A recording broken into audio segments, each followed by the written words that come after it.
आप सभी को info.com न्यूज़ का नमस्कार और स्वागत।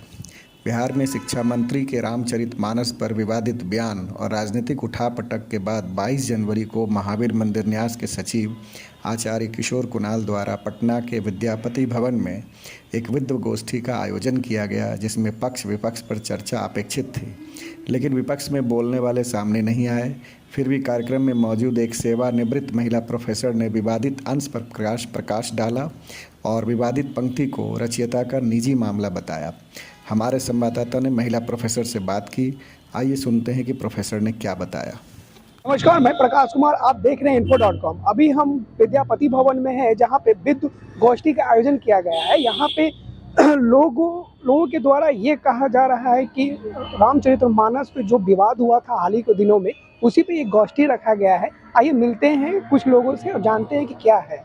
होते हैं और उस धर्म से संबंधित किताबें लिखी जाती हैं, तो आखिर वहाँ के सामाजिक फ्रेम में वो लोग काम करते हैं। जिस जोग्राफिकल लोकेशन पर वो लोग हैं, जिस परिवेश में रहे हैं, धर्म का प्रवर्तन करने वाले लोग, तो वहाँ के सामाजिक परिवेश की बातें उसमें आ जाती हैं, वहाँ की संस्कृति की बातें उसमें आ जाती हैं। अब उस पर लोग झगड़ा करने लगते हैं। संस्कृति की बात, हमारे यहाँ दिया जलाना संस्कृति का अंश है, कोई धर्म का ये नहीं है, समझे ना। केला चढ़ाते हैं, केले के पेड़ गिरते हैं। अब जो मुस्लिम आज भी देखते हैं कि बधना इस्तेमाल करते हैं, तो यहाँ पानी की कमी थोड़ी, वहाँ पानी की कमी थी इसलिए करते थे कि पानी बर्बाद ना हो। तो ये संस्कृति की चीज़ है। तो बहुत जगह हमने देखा है कि 90% जो लड़ाई झगड़ा हो और जो मतभेद है वो संस्कृति को लेकर है।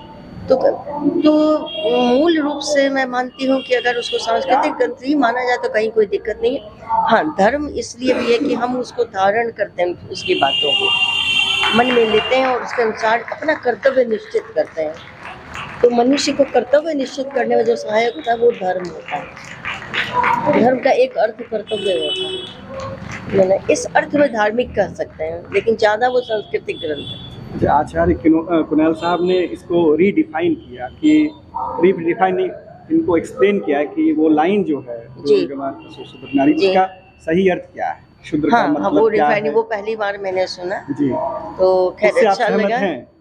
मैं नहीं कह सकती, मैं खुद अपनी ओर से इस पर और कोशिश करूंगी पढ़ने की, शब्दकोश वगैरह में देखूंगी कहीं भी नारी, क्योंकि और कहीं नहीं पढ़ा हमने कि जल का एक के लिए एक शब्द ये भी है।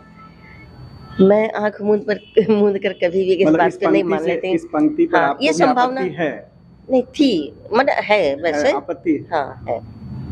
फिर आपत्ति इस उद्देश्य से नहीं है कि कुछ जरूर हो सकता है, कवि थे ना आखिर भाई, तो कहीं ना कहीं कुछ गलती नहीं हुई, ऐसा तो हम नहीं मान सकते। मनुष्य थे, फिर भी उनके मन का आक्रोश कहीं ना कहीं आया होगा, मुझे ऐसा लगता था।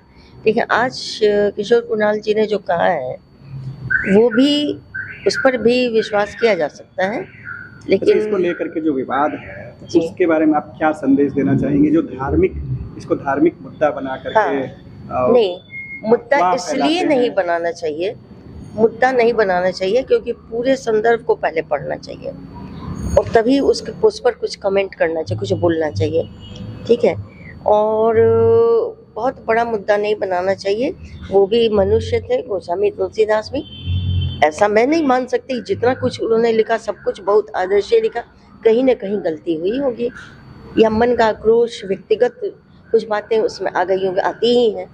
जितने लोग लिखते हैं, बड़े लेखक धर्म ग्रंथ लिखे या कुछ लिखे, उनके मन का जो पूर्वाग्रह होता है मन में, कहीं ना कहीं थोड़ा झलकता है।